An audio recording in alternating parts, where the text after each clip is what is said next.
The most wonderful time of year is at our hands. The Christmas season, and of course winter. And we all know what that means.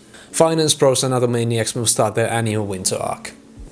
I am kidding, of course. I've done a few of these over the last years, and I've compiled a list of rules that I think are necessary to follow if you want to avoid burning out or just quitting halfway through this year. So, without further ado, buckle up, get your pencils out, and let's go. Rule number 1. Prioritize sleep. Sleep is one of the most essential functions in the human body. And a lot of us don't understand what lack of sleep actually does to our bodies. A year ago I read this lovely book by Dr. Matthew Walker, and it really opened my eyes on how important sleep actually is. Trouble concentrating, difficulty in discipline, and difficulty learning are just a few cognitive side effects from lack of sleep. Not to mention, a good night's sleep is also essential for your physical and mental health. I'm likely going to do a video on this topic in the future, but in the meantime, I highly recommend you go read this book. It was so eye-opening for me personally. Alternatively, this podcast is also a great insight into the topic, and I highly recommend that if you take anything away from this video, it's this. By the way, I'll try and remember to leave some links down below in case you want to check those two out. Number 2. Set SMART goals. SMART stands for specific, measurable, achievable, relevant, and time-bound. For example, I could set a goal that I want 100 subs by 12th of July next year. It's A. Specific, yes. B. Measurable, yes, quite easily measurable. Achievable, I hope so. Relevant, for me, personally, yes. And time-bound, yes, because it has a clear deadline. I'd recommend setting anywhere from 1 to 5 goals depending on how time-consuming and big they are. And remember to try and stay reasonable, because if you try to do too much, you'll just end up burning yourself out, and you won't really do much to achieve your goals. So stay realistic and stay reasonable, that's all. Number 3. Reward small wins. I think this is absolutely an essential. And there's a bit of neuroscience into this as well. When you make progress, your brain releases a hit of dopamine. And that dopamine does 3 things here. It increases motivation, it increases focus, and it creates a positive feedback loop. And when you present a reward, your brain links that feeling to the action that preceded it. Thus, that action is easier to repeat. It's called reinforcement learning, and it's centered around the neural circuits in your brain. And without a reward, these circuits aren't strengthened. Rewarding yourself activates the amygdala, which is responsible for emotional tagging, and the hippocampus, which is responsible for memory formation. And together they encode this activity means positive. So the next time it will be easier and more pleasant to repeat said action. And life is just nicer when you get to do things you want. Number 4. Eat well. Since many of you are likely going to set a goal to bulk throughout this winter, it's important to remember to eat both healthy food and enough food. But I'd also encourage you to eat a bit of soul food as well. If you're concerned about calories, you can definitely factor them into your diet. Generally, I'd recommend eating healthy foods 98-99% of the time, but leave the few extra percentage for food you actually really enjoy eating. You know, fucking donuts and burgers and pizza and whatever floats your boat. When done in moderation, it won't kill you. I promise. And it's such an easy way to romanticize life as well. Water. Number 5. Work out 3 to 5 times a week. Your body benefits highly from exercising. Better sleep, reduced anxiety, and increased stress management are just a few cognitive benefits that exercising provides.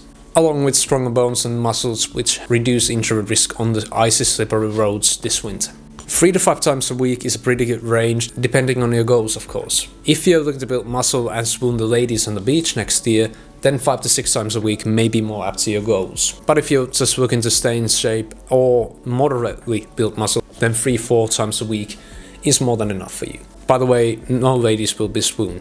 They don't care.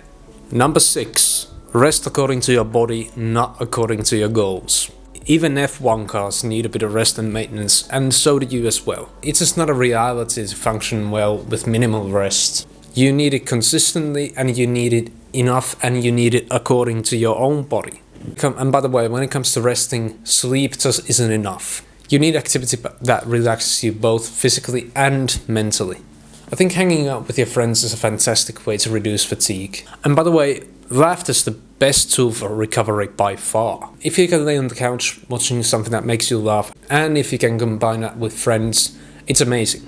By the way, this podcast is a truly amazing insight into recovery, and I highly recommend you go listen to it.